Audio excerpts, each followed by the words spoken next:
Hi, welcome to Get Used to It. I'm Sheila Kuehl, and as always, I'm going to guide you through this wonderful hour. We have a very timely subject today, Don't Ask, Don't Tell, which has just recently been repealed. But we're not sure. Is it over? May not be over. So I have four wonderful guests today I want you to meet. We're going to talk with them and hopefully answer all your questions. Thanks for being with us. My first guest, Tom Carpenter, who's on the board of the Service Members Legal Defense Network and co-chair of the Forum on Military Chaplains. Welcome, Tom. Thank you for having me back, Sheila. Really happy to have you Great. here. Next to him is William Hayes, who's a specialist in the Army Reserve. Mr. Hayes, thank you so much for being here. Thanks for having me. You bet. This is Corporal Evelyn Thomas, who is the executive director of the Sanctuary Project Veterans. Thanks for making the long trip to be with us. Thank you. I'm honored and humbled to be here. Well, we'll see. I'm honored to have you. So we'll see who can be most humble about this whole thing. And finally, last but not least, as they say, Peter Wren, who's a staff attorney at the Lambda Legal Defense and Education Fund in Los Angeles. Welcome, Peter. Thank you for having me. Well, Peter, let's start with you because I think a number of our viewers know there is such a thing as Don't Ask, Don't Tell, but maybe a little history would be helpful, starting maybe right before Don't Ask, Don't Tell passed, what it was like back in the day, as they say. Sure. So Don't Ask, Don't Tell was a law that was passed in 1993 under President Clinton that, as we all know, essentially banned open service for lesbian, gay, and bisexual service members. But the starting place for discrimination in the military, as you alluded to, actually goes way back before that. There was, all the way back in the times of the Revolutionary War even, policies against sodomy that were essentially used to kick out people who I think we would now realize today are gay, but they may not have been known as that at the time. And it really wasn't until I think around World War II that the military began focusing not just on sodomy, but on quote unquote homosexuals as a group of people who were deemed unfit to serve. So that policy has been around for a long, long time, well before 1993. And we've seen it enforced in various degrees. There was uneven enforcement for quite a while because the military would sometimes kick out some gay people and yet not others, again, under the pre-Don't Ask, Don't Tell regime. And there used to be an exception that was sarcastically known as the Queen for a Day exception, which was, Queen for a Day apparently was a television show in the 1950s, Right. I think a precursor to modern day reality television, where I think women would win a prize on the show. And so the reason why it came up in the context of anti-gay discrimination was that some service members who were seen to commit homosexual acts could still stay in the military if they could prove that it wasn't likely to happen again, whether it was because they were drunk or they were coerced. Boy, was I drunk that night. Yeah. Exactly. We So all heard that. the Queen for the Day exception. So things really tightened up, of course, come 1993. President Clinton had run in part on a platform that he would repeal or get rid of discrimination in the military. And the problem was, I think, that he had underestimated the amount of opposition that he would face in trying to do that. And his initial tact was to do it through executive order. Right. But after he was elected, he discovered that he didn't have the support of wide swaths of Congress. He didn't have the support of the Joint Chiefs of Staff. Even the public was modestly in favor of open service, but it was still pretty split. And so in the face of all that opposition, of course, we ended up with compromise, which was sold as an improvement upon what we had before, which was an outright ban on gay people serving, to the status quo ante, which was essentially, you can be discharged if you engage in a homosexual act, which includes marrying someone or attempting to marry someone of the same sex, stating that you're gay, but that the government wasn't going to ask people whether or not they were gay. And so that is the policy that we've been, up until recently, laboring under for approximately 18 years. And I think history has proven that it was a pretty disastrous policy, even though it was sold as an improvement over what had happened before. We saw 14,000 service members discharged under Don't Ask, Don't Tell. And that doesn't even begin to talk about the harms that were felt, I think, by a number of service members who had to conceal and frankly sometimes actively lie about their lives in order to not be kicked out of the military. And I think it also had a very harmful effect on the country as a whole. For even people like me who frankly had no desire to join the military, because it sent, I think, a very invidious message that being gay is something that you should be ashamed of, that you should try to conceal, and that if you want to participate in the same parts of civic life as everyone else, then the price of admission is essentially to hide who you are. And so I think those harms are important to keep at the forefront of our minds when we think about how incredible it is that we've managed to get rid of Don't Ask, Don't Tell now. Well, it is a status thing. I mean, really, when you want to claim that people are less than full human beings, you would deny them marriage, you deny them, I mean, it's not the first time we've seen it, you deny them the ability to serve in the military, even if they want to serve their country. So what's happened recently that changed this? So I have to say that I tend not to believe in miracles, but I think that politically it was a miracle that we were able to get Don't Ask, Don't Tell repealed. And I think, which happened in December of 2010, after a pretty hard-fought battle in Congress, including 2 votes in the Senate that were unsuccessful in passing the Repeal Act. But I think that the reason we got there ultimately was twofold.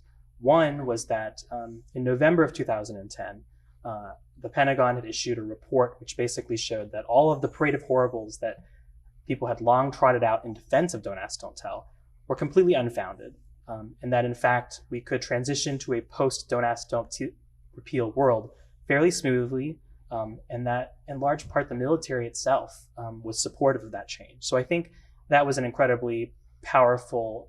But the report had been a sort of a condition, really, of the repeal, right? I mean, there had to be a study. The study had to show no great effects on morale, etc. Correct. So the Repeal Act itself did say that also the certain key military officials, including the chairman of the Joint Chiefs of Staff and President Obama, would need to certify that repeal could happen without compromising military effectiveness. Right. And then repeal would happen 60 days later. So I think the science in general was one very important reason why we were able to repeal the law. I think the other important thing that happened was the litigation. And the anti-gay military policies have been challenged even before Don't Ask, Don't Tell. But the one that I think really was the catalyst for political change was the Log Cabin Republicans case, which was a federal lawsuit that was filed by the Log Cabin Republicans in 2004, went to a full-blown trial in 2010, at which point Judge Phillips out in Riverside, California, declared the law unconstitutional for everyone under both the First Amendment and the Due Process Clause. And I think that that was, frankly, a kick in the pants to Congress, and it was a signal that if Congress doesn't do this, there's a really good chance that the courts will do it for them, and will do it on the court's terms rather than on Congress's terms. You know, it also gives cover to certain members of Congress where you say, well, look, the court actually said it was unconstitutional, so I'm right in getting rid of it. Absolutely. And I think it's a great example of the synergy that can happen between working in the courts and also working through the legislature at the same time for precisely the reason that you mentioned. So essentially, I think the combination of the Pentagon report plus the Log Cabin Republicans case led to the passage of the Repeal Act. And unfortunately, the Log Cabin Republicans case victory was recently, at the end of September, dismantled by the Ninth Circuit Court of Appeals, at least for now. The Ninth Circuit said, well, we've repealed it. The government has repealed Don't Ask, Don't Tell. And so we think that there's no live controversy for us to decide anymore. And I think so it may or may not be unconstitutional, but we're not called upon to decide because it's been repealed. That's essentially the court's position, that it ought not reach constitutional issues if it doesn't have to. I think that the reason why that decision was wrong and may still be reversed on further appeals is that there are still people who are experiencing ongoing harm as a result of Don't Ask, Don't Tell, particularly some of the 14,000 plus service members who were discharged. And I think that if the court had been willing to affirm that Don't Ask, Don't Tell was unconstitutional, that would have gone a long way towards helping those thousands of people sort of regain their dignity and also regain some of the tangible benefits that they should have been provided, but for this discriminatory law. Well, Tom, you've been in this arena a long time. Tell us a little bit about your story. I have. I was thinking last night, I've had people in every war from the Revolution to the present in my family. I've got a nephew who's a Marine sergeant in Afghanistan and a cousin who's an Air Force general. So I have a long military history in my family. My father was an Army officer, and I guess he thought I was a little unusual when I decided to go to Annapolis rather than West Point, which I did. I went to Annapolis, graduated in 1970, and then heard the call of the infantry and decided I'd go in the Marines. Went to Marine infantry training and then decided I really wanted to be a pilot, a fighter pilot, rather than be on the ground and dealing with hand-to-hand combat. And I went to Navy flight school, became a, excuse me, an A4 pilot, which is a single engine, single pilot attack airplane. I was on active duty from 1970 to 1975. I was in 3 Marine squadrons. At that time, I met another lieutenant, and we became partners for 20 years. And while we were on active duty, we really had a difficult time because we essentially had to live a lie for all those years. And I think the critical point was when a good friend of ours who was a Marine major, he had returned from Vietnam after his second tour. He had 2 or 3 Purple Hearts, which you get when you're wounded, the Silver Star, which is the 3rd highest award in the military, was picked up at a gay bar in Oceanside a month before he was to retire. And he just vanished off the face of the earth. He had been discharged, which meant he lost all his benefits, his retirement. So we looked at each other and said, well, that could be us. And at the time we were, what, 27? He was 42. You know, in that many years, that could be us going out the door, and we just can't go on like this. So both of us left the Marine Corps. I went on to fly for Continental Airlines as a pilot. Then we both went to law school and practiced law for a while. And he died in 1992. And when he died, I decided I was going to become engaged in the fight, basically in his honor. I went to Washington with the Campaign for Military Service. And because Strom Thurmond had appointed me to the Naval Academy, how's that for an interesting rule? I'd like to see that certificate up on your wall. That's right. I've got a photograph of me and Strom Thurmond. And we were both very, very young. Yeah, he was 70. Yeah, that's right. Yeah. But he died like at 101, I think. I know. But anyway, and I actually dated his wife in high school. Now that is an untold story. That is a very untold story, good. right? But anyway, so they said, you need to go and meet with Strom Thurmond while I was in D.C. So I went, and he wasn't around, but I met with his military liaison, and the senior liaison was none other than Joe Uli Wilson. And I spent 2 miserable hours arguing with him and telling him that this don't ask, don't tell was never going to work. It was bankrupt from its inception because it went against the core values of all the military services. People had to live a lie, and they didn't get it. So when we ended up with Don't Ask, Don't Tell, and Peter's rendition of the facts, I think, are very accurate. The president wanted to allow open service, but Sam Nunn and other members of the Democratic Party were against it. And so we came up with this compromise, which, you know, has been almost as bad as the ban with the number of people that we've lost. And it only counts the 14,000 or so that were thrown out. There are countless people that just left, you know, highly qualified and highly skilled people that said, you know, like me and my partner, we just can't live like this. So I then joined the board of Service Members Legal Defense Network in 1995. Started to work with them. I was the co-chair for 7 years. And I want to correct one thing Peter said.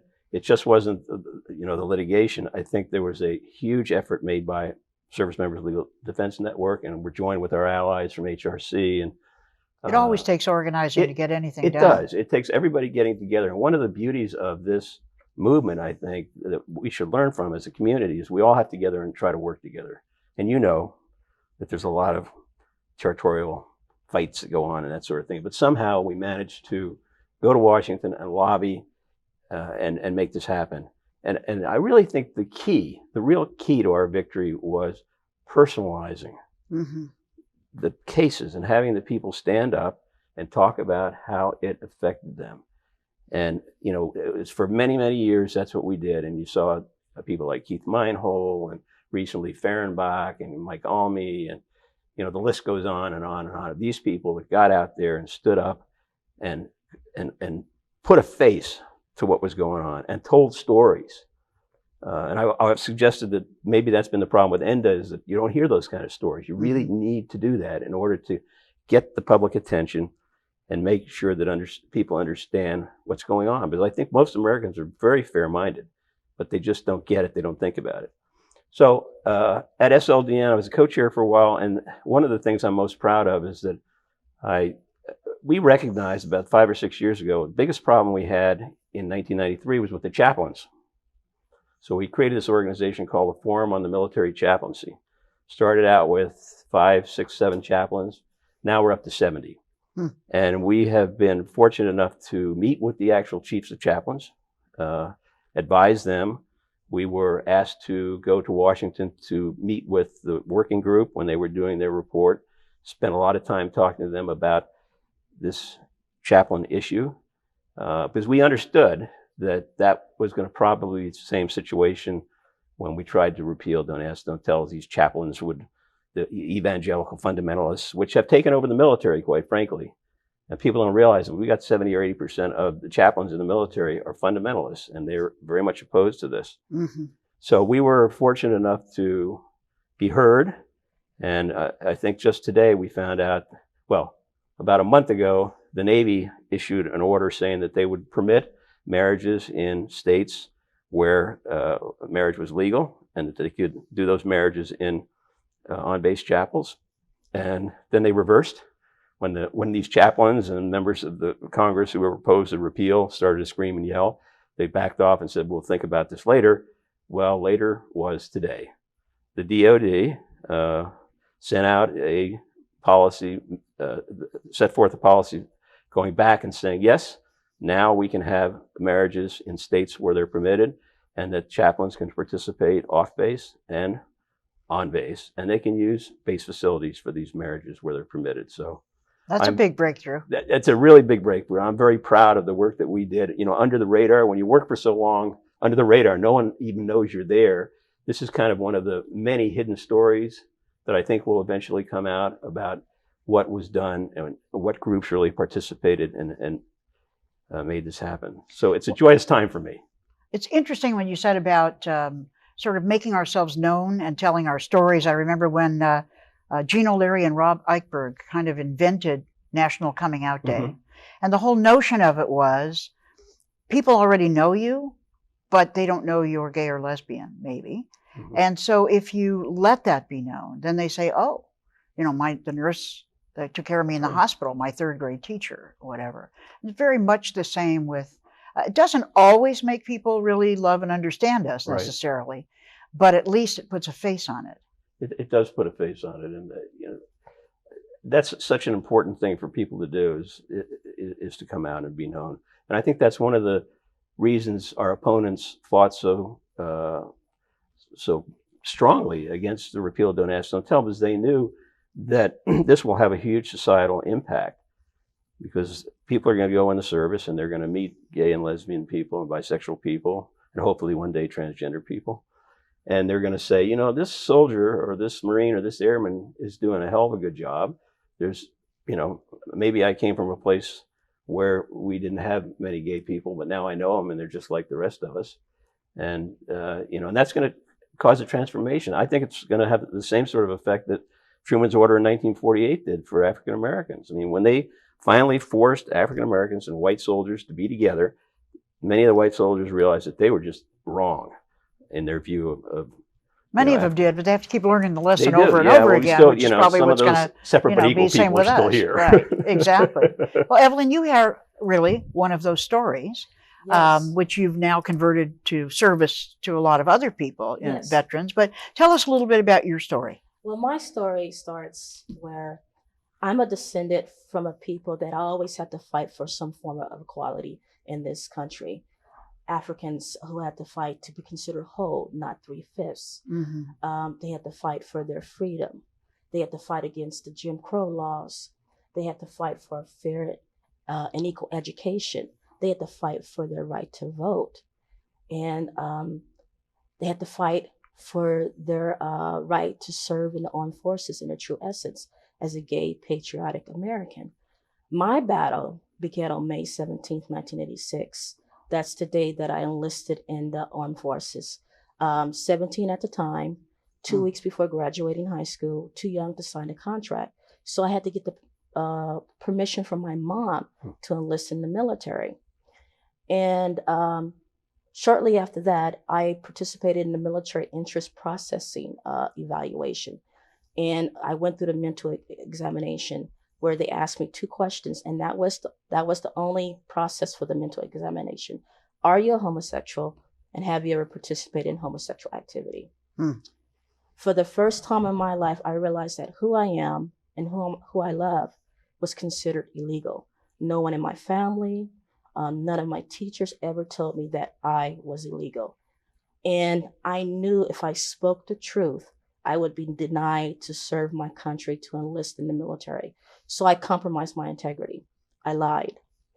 At the time, I was in the Army National Guard. About a year later, I transferred to the United States Marine Corps, where I was stationed at Camp Pendleton with 1st Marine Division, Headquarters Battalion Supply Company.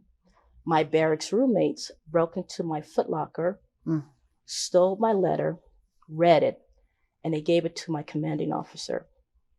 I was ordered to report to my commander's office. Standing in front of his desk at attention, he reads me my Miranda rights. The first thing that went through my mind is, what crime did I commit? I didn't kill anyone. I didn't steal anything. I don't want to go to jail. What did I do wrong? Then his next statement was, your roommates are afraid of you. They think that you're a lesbian, and they think that you're going to do something to them. Are you a homosexual? The second time within a year that I asked that question, I began to violently shake in my boots, literally shake in my boots. My commanding officer and my supervisor thought it was funny.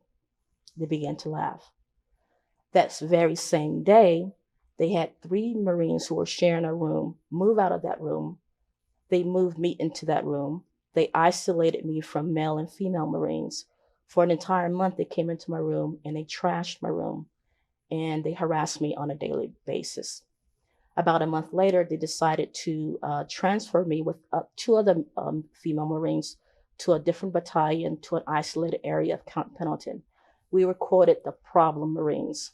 One of the female Marines was caught shoplifting. She shoplifted a negligee out of the country store.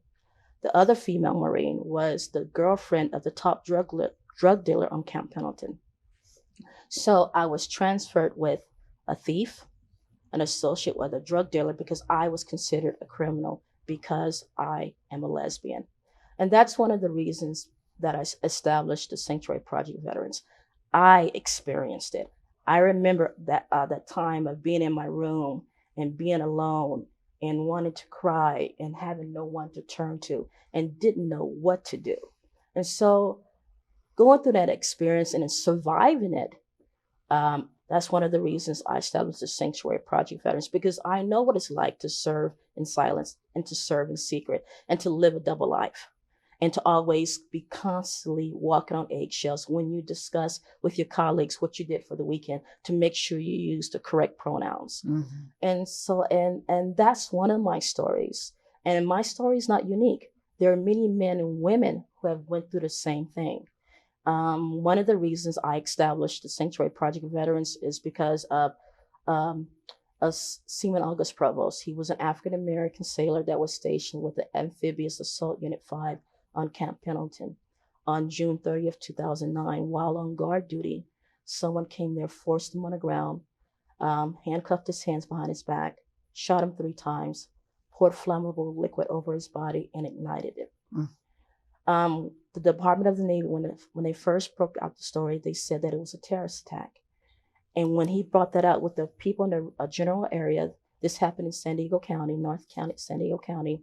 People went on high alert and they were terrified. But after they came out with that, his family and his partner came out and said they believe that he was murdered because prior to his death, he was harassed because of his perceived sexual orientation, and he went to superiors to get help, but no one helped him. He couldn't even go to the chaplain because under the Don't Ask, Don't Tell, chaplains do not keep confidentiality. So he didn't have anyone to turn to. And my wife and I, we live just less than a mile from the murder site. And I this gut feeling went down in my stomach. I said, I can't believe this happened again. They're going to kill us off. They're going to kill us till there's no one of it. There's not a lesbian, gay, bisexual, or transgender person living on this earth. So I decided, I couldn't change what happened, but I'm going to make sure that it doesn't happen to another service member or veteran. So we create a safe haven, 100% confidentiality. We provide counseling, spiritual guidance, attorney referrals, whatever they need. And we don't just service the individual, we also service the family, because you have to remember we have LGBT military families also. Right. Yeah. And so so how do they find your project? These are service members at Pendleton or around the area? Or when we initially began it's an activist outreach ministry. When we initially began the ministry, it was just to help the service members within the county of San Diego, because we have the Marine Corps base and we have many naval bases within that area. But the word started to get out. We began to help people all over the nation, not just in that general area, because there are a lot of LGBT service members, a lot of LGBT military families that need help and support and guidance. So how many service members take advantage of the Sanctuary Project? Well, we wished more would take advantage of it, but I would say about less than 100. And once again, each case is different. It's on an individual basis. Some cases where we just give them someone to talk to because they're going through a tough time. Right. Or some cases we go visit them in the hospital. And some cases we help them if they're trying to obtain their earned and entitled benefits. We help them through that process. So it all depends. What led you to, there are a lot of people that see when things are wrong, but what led you to do something about it? Do you know what I mean? It's kind of different. Because really. Not in this group, but when I heard about his death, I thought of Emmett Till. And as a kid, my mom used to tell me that story. Over and over and over again. I didn't understand it as a child, but now as an adult, I understand why. Because she was preparing me for, as an African-American person living in America, you have to be prepared of what it's like for us to survive. And here, Emmett Till, he was murdered just because of his skin color. Seaman August Provost, he was murdered just because he's gay and who he loves. And I thought, you know what? I have to do something about this. I have to do something to stop this. I know that I'm just one person, but if I can do something to prevent another death, I'm gonna do it. That's great. I'm in awe. So Hayes, tell us your story. My story, it starts out sort of similar to hers, where I was going through MEPS, and the first lie you tell to the military is you're looking at that paper that says, "Are you homosexual? Have you engaged in homosexual acts?" And of course, you don't say yes. You put no because you want to continue on. Right. So that was the first lie I told to the military, and then because when I first joined, I was 17 in high school, still in high school. I hadn't even graduated yet, and I just wanted to get in for experience, benefits, be a soldier. So being kicked out because of Don't Ask, Don't Tell was I wasn't even thinking about it. I just wanted to get in, get through training, get it done. So as I'm going through training, same pressures everybody else, drill sergeants in your face. And one of my battle buddies, as probably around week 2, you get to know everybody, he asked me, he's like, are you gay? Or are you bisexual? And I was like, no, why would you ask? He's like, I don't know. I just wondered. He's like, if you are, it's cool, but I just wanted to know. But still, I didn't confirm it for him because I was afraid of, he might tell somebody else, and then they tell somebody else, and they tell somebody else. So I get through basic training, get to AIT. First day in AIT, my roommate within 5 minutes, he goes, "Are you gay? Are you bisexual?" I'm like, no, why would you ask that? So same story again. All through AIT, I kept didn't tell anybody because it's so easy to get removed from training because you're not actually a soldier yet. You're still in training. So if they found out about that, you're gone. No benefits, anything like that. So I get to my first duty station in El Paso, Fort Bliss, Texas, and it's going good. It's like they're actually getting ready to deploy to Korea. So I was excited about that first deployment within 3 months of being active. So on that deployment, or on the way to deployment, as I'm in processing, I see another soldier out processing, and he's being kicked out because of don't ask, don't tell. So right then and there, I knew that it was serious, and I had to start to safeguard myself because I was in it for the long haul. Like I wanted my benefits. I wanted the experience. I wanted to go overseas. So at that time, I became a recluse. I didn't talk to anybody because I didn't want any more people asking, "Hey, are you gay? Are you bisexual?" I didn't want any of that. So the whole Korean deployment, the first 6 months was probably the worst time ever in my military career, because on a deployment, you have to you have to be a team member, and I wasn't on anybody's team. I was just that soldier. And then I met another soldier. She's not gay or bisexual, but I could talk to her about it. And it was the only person I could talk to because you couldn't go to the chaplain. You couldn't go get counseling because if you said anything about it, you're gone. So I talked to her all the time, and like she helped me get through Korea and gave me hope about being able to be myself with her, because I needed to be myself somewhere because I wasn't myself anywhere else in formation. So I could be myself with her. And then getting back to the States, I was a little more optimistic about my service. And then I moved to Fort Sill, Oklahoma. And there, with her, she was a medic. Medics are tight knit, so all the other medics knew about me, and nobody cared. So it was like, this is getting a little bit better. So making friends with all these other people and joining groups, not necessarily with my own unit, but with the medic groups, it's still a group. Right. So I'm sorry. So with her and the groups of medics, it was getting better. I should say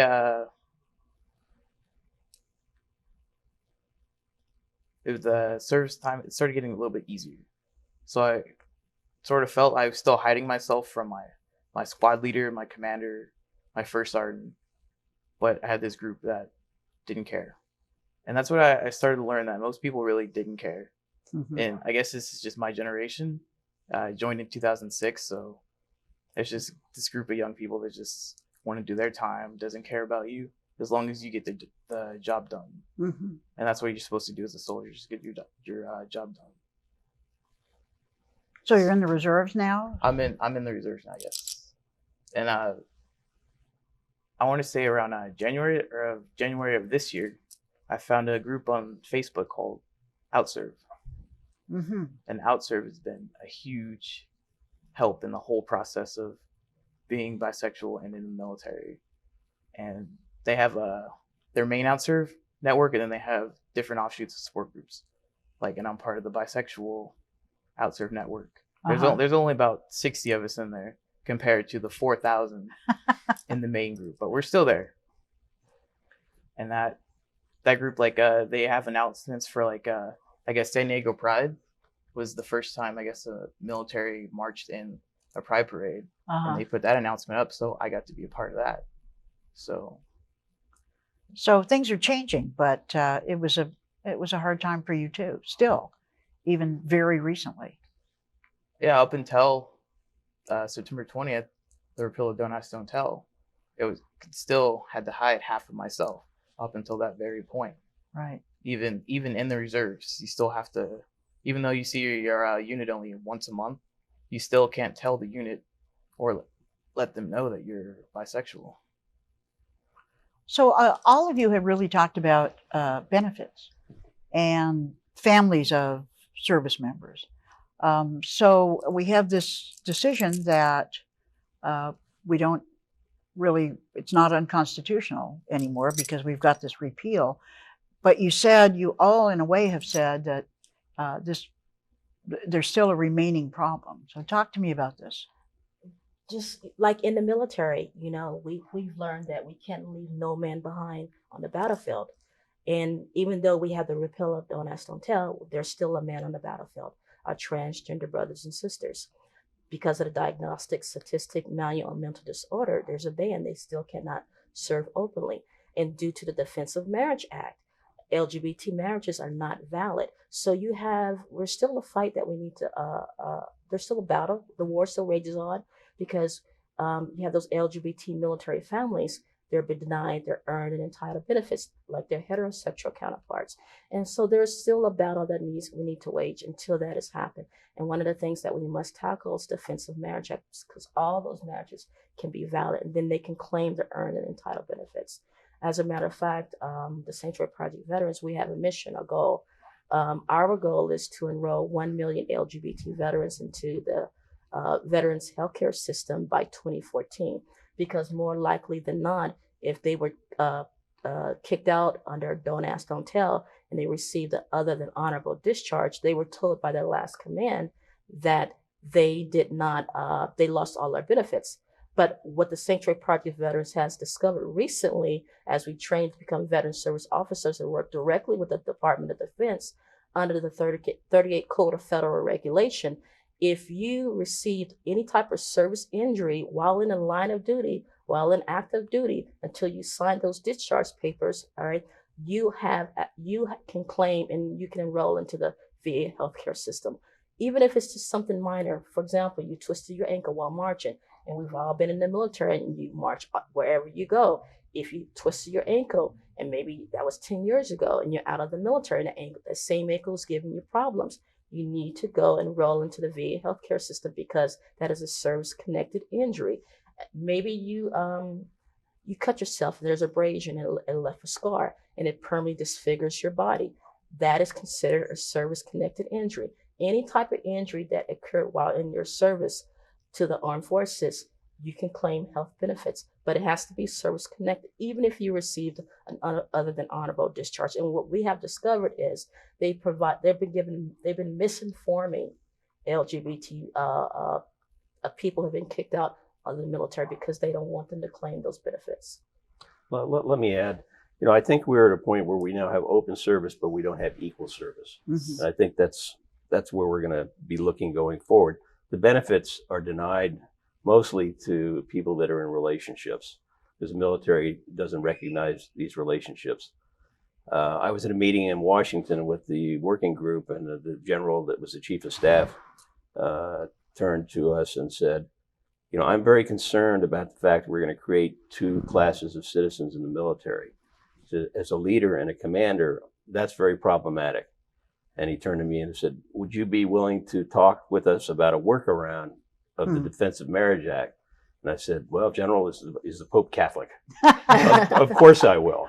And I think they really do want to try to get around DOMA, but there's also other internal regulations that define dependents and spouses that they probably could change pretty easily. And I quite frankly, I'm wondering why they haven't done that yet. They wanted all this time to train the force. They wanted a 60-day waiting period, allegedly to address these issues. So maybe what we saw in regard to the chaplaincy today is the beginning of that. I'm very hopeful that they're going to do just what they said they wanted to do, which is to try to make a level playing field for everybody involved. But I think the Defense of Marriage Act is going to continue to be a problem. So let me unpack this a little bit. So let's say you're in the service right now and you have, let's say you're married. And you're a gay or lesbian person married to a person of the same sex. Right now, that person does not get the same kind of benefits that the spouse of a person in service gets? Correct. Correct, because the marriage is not deemed invalid. It's No not ID. valid. Because of DOMA. Yeah, no Because ID no one- card, no commissary privileges, no PX privileges, can't go on the base, can't take the kids to the dispensary in the hospital because they can't get on the base. The list goes on.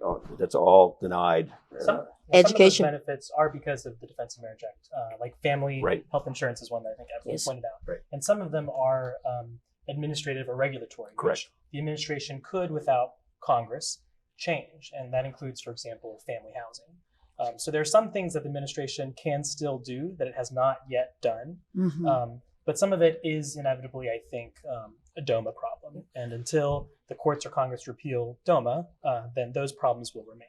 There is another class of benefits, which I think fortunately have been fixed post-repeal, and that is the class of benefits that are essentially member designated.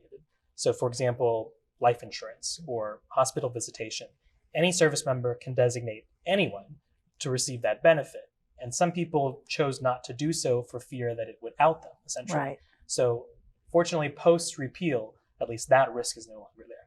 So that's one kind of, I'm sorry, go I ahead, was Tom. just saying, and it's not a hypothetical Mhm. problem. We met a woman at a press conference on the 20th when repeal occurred.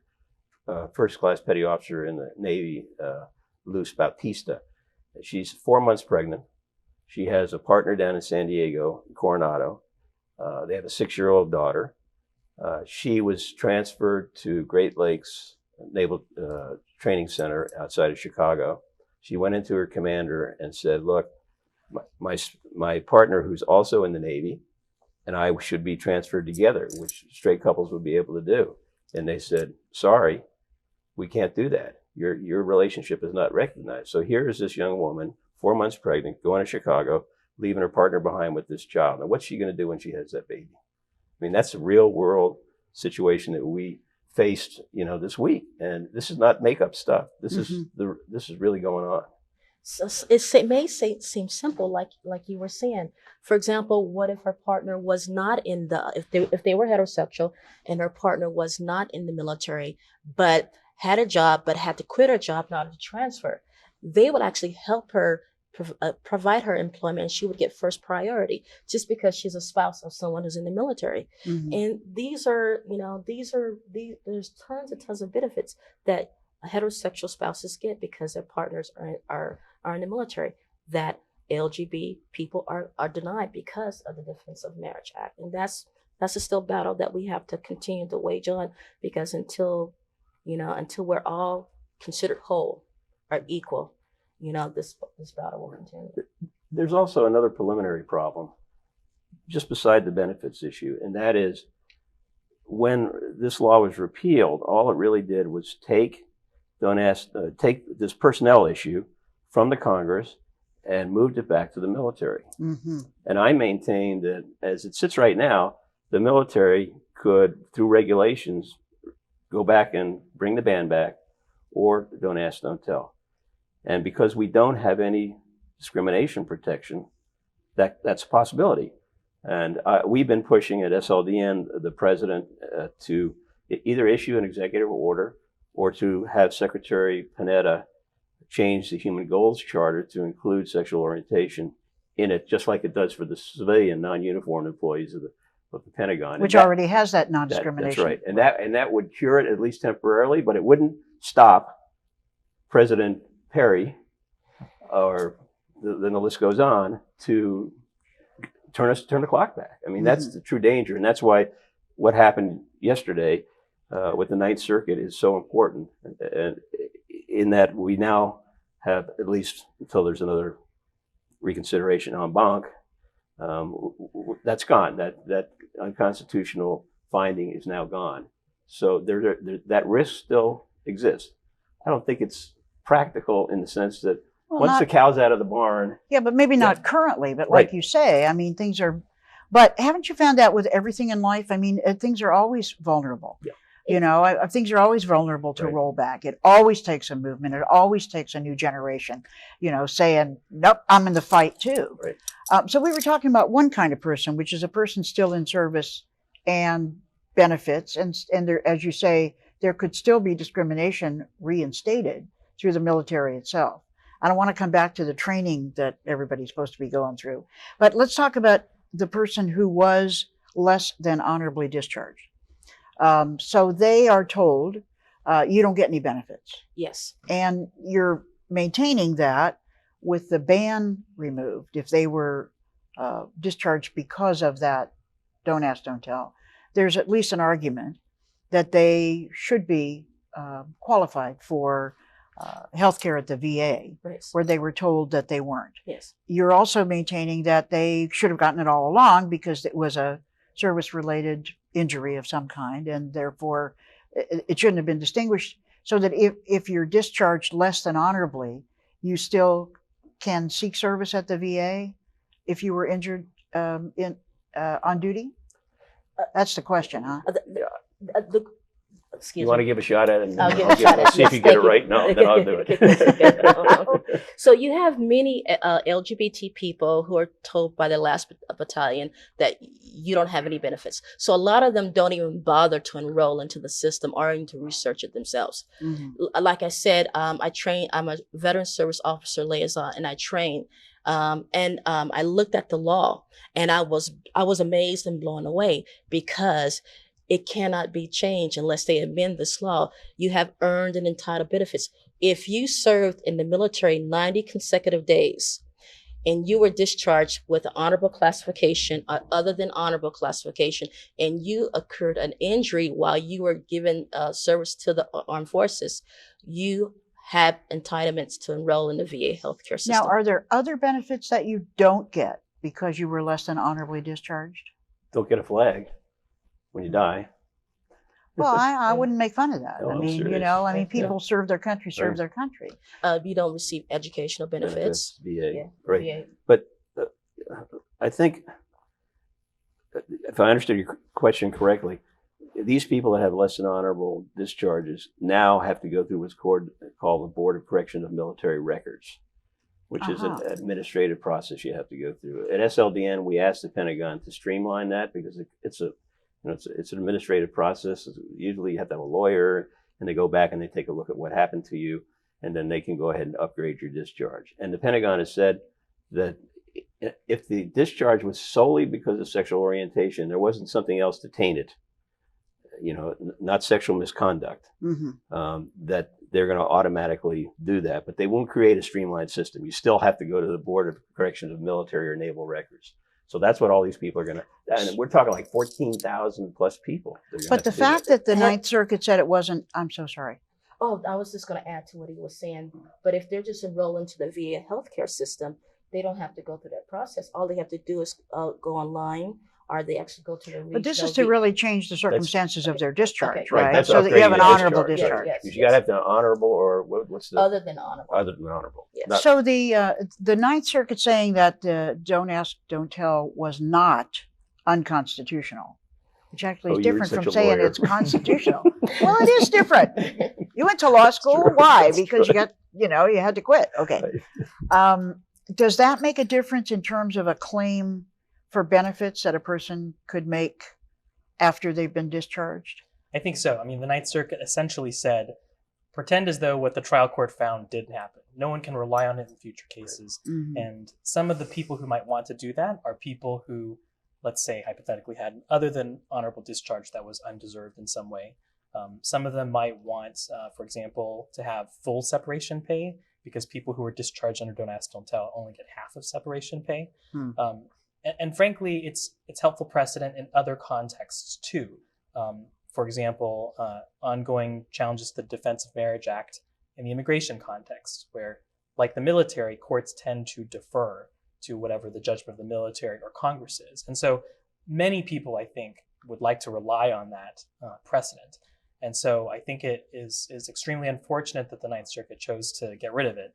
And all these ongoing harms we've been talking about are good reasons why it shouldn't have done that, why it's still actually a live and ongoing issue. Well, that's the argument, I think, to the Ninth Circuit en banc, is that you're saying it's not a live issue, but it is a live issue because of these factors that are ongoing. Which leads me to my last question, which is where are we really going from here? I mean, what is the activity What's the Service Members Legal Defense Fund doing? I hear what you're encouraging veterans to do. Is there organizing online and OutServe, or is it more of just a social network?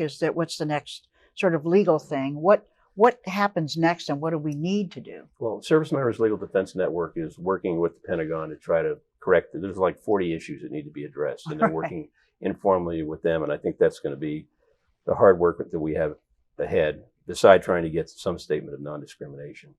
And OutServe is just not a Facebook group. If I might just talk about them for a second. Please. They were set up by Air Force Academy. Now I can say his name, Josh Siegfried. About a year ago, he and a guy up in San Francisco, Ty Walrod is his name, decided that they needed to create this network. So they went on Facebook, and as you correctly point out, it's a generational issue. They said, how can I reach out to my contemporaries? And they went on Facebook and put this group together. And in a year, they're almost 4,500 people all around the world. They have members in Germany and Afghanistan. And everywhere there's a base. Everywhere there's a somebody base. on there. And they're having a leadership summit the 14th and 15th of October in Las Vegas with about 300 participants. I'm going to be there with some of my chaplains. The DOD is actually sending official representatives. Found out today that West Point is sending cadets to it. We're going to have representatives from the foreign militaries in uniform talking about their transition. So I think OutServe is the future of gay and lesbian people in the military. And bisexual people. And bisexual people and transgender, which is the other thing I neglected to point out, is that SLDN is dedicated to reforming those medical regulations so that all people that want to serve their country can do so proudly, including transgender people. So is that your experience on OutServe? It sounds like you kind of got engaged because here's a bunch of people, like me. Well, I got on there because somebody, a friend of mine that's in the military that's gay, somebody has to add you that's already in the group because it's a secret group. Like nobody from the outside can see. So I was added in. I was like, oh, this is great. Look at all this information. It's really good at just sending information. Like the whole repeal process, if you go back on OutServe, look at from where it started, it's a whole timeline of the conduct that you're allowed to do on this day, this time, and whatnot. Wow. And it just keeps informed, and it's really good because I guess when the repeal happened before, and they said, all right, it's gone, but it might not be gone, so don't come out and then get angry because you can't go back in. Yeah, you can't go back in once you come out. So like stuff like that just keeps you informed. So is there, given the Ninth Circuit challenge, is that the next step legally? I know there are challenges to DOMA that are not related to the military as well, and that's going to probably dovetail down the line. But do you see what the next legal moves are? Well, I think that we haven't seen the last of the log cabin Republicans case. They've indicated that they will most likely seek review by a larger panel of judges. I think that it's quite likely that we'll also see some of these potentially benefit cases that we've been talking about sort of start to percolate in the courts. And I think that we'll continue to see, as you mentioned, DOMA cases, which will try to attack DOMA maybe on multiple grounds, sort of, the more of the 1,000+ benefits that are affected by that law, some of which may implicate military benefits. So I think that will continue to be, major headline news in the next couple of years. Do you see any people who've been discharged who now want to re-up? Yes. That's interesting, given the fact that they probably didn't have such a great experience. What we see going on, though, is there's a problem. Some of them are aged out. They can't go back in. Some of them aren't as physically fit as they were. Even if they get back in, then what do we do? Do they come back in the same rank? Because generally when you have broken time, they make you go down a couple ranks. What do we do about promotions? Their peers have gotten ahead of them. It's a complicated issue, but there are people that are going back because they want to be in the military. I spoke to a guy today who's going to he was a sergeant, he got thrown out. He was Soldier of the Year at Fort Sill, and they threw him out a year later. And now he's going back in the Army. He's going to they're making him go in the reserves because he's too old to get back in at, 32 in the reserves, and then he can come back in. What the other problem is we draw down in these two wars, we're going to cut people. Mm-hmm. And they're going to have a hard time getting back in because the needs of the service always come first. Mm-hmm. So it's not a pretty picture. It's eerie knowledge to know that the repeal of Don't Ask, Don't Tell could be changed. It could become active again.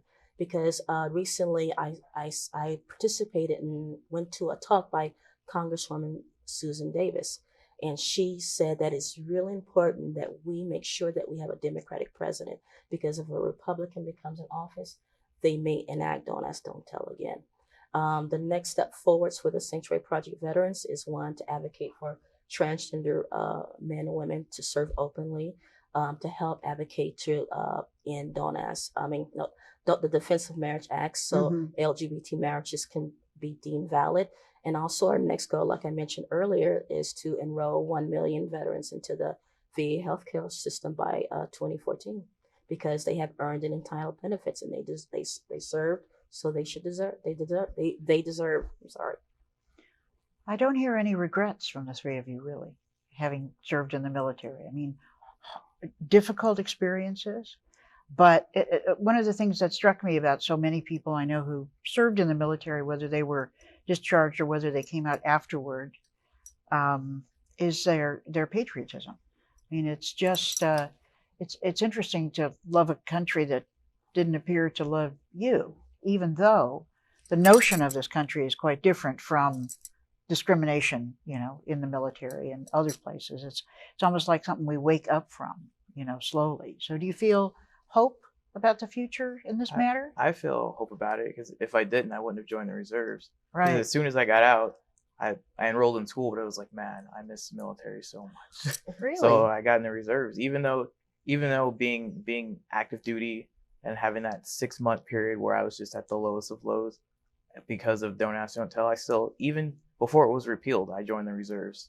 because I love being a soldier. There's just something about it. Yeah. It's true, and I think some of the finest people I have ever met and worked with in my life were in the military. When they talk about honor and integrity, they really mean it. And I think people miss that. And as Hayes pointed out, when you're in a small unit, and that's what makes us win wars and accomplish missions, are people in small units. You're part of a family. And I think you saw when he talked about this, what happened under Don't Ask, Don't Tell, is that you had to push these people away from you, the people that you're really the closest to in your life. I mean, they're like your brothers and sisters, and you can't share your life with them. And the military says, well, if we allow gays and lesbians and bisexuals to come out, that it'll adversely affect unit cohesion. That's just the opposite. What's going to happen in most cases, there's going to be bumps in the road, but in most cases, I think it's a generational issue. And so many of the younger people today, I call them the Will and Grace generation. They've seen it on television. They have gay straight alliances, all the progress we made in our lifetime for acceptance. We're seeing that manifested in the military. So I have great faith that this is going to be a non-event. We're all going to look back in 10 years and say, what the hell was that all about? I think it's going to be just like what happened with African Americans. In 1948, we all look back, how in the world could the military have operated without the diversity that we find in the military today? And we're going to see that same thing. Let's I'm convinced hope. of it. Unfortunately, our time is up. Went fast, didn't it? Yes, it did. It certainly does for me. I thank you so much, all four of you, for being with us and for your service and your work, and telling your stories and being with us. And thank you for being with us as well. The military is part of us in America, and we're part of it. So get used to it.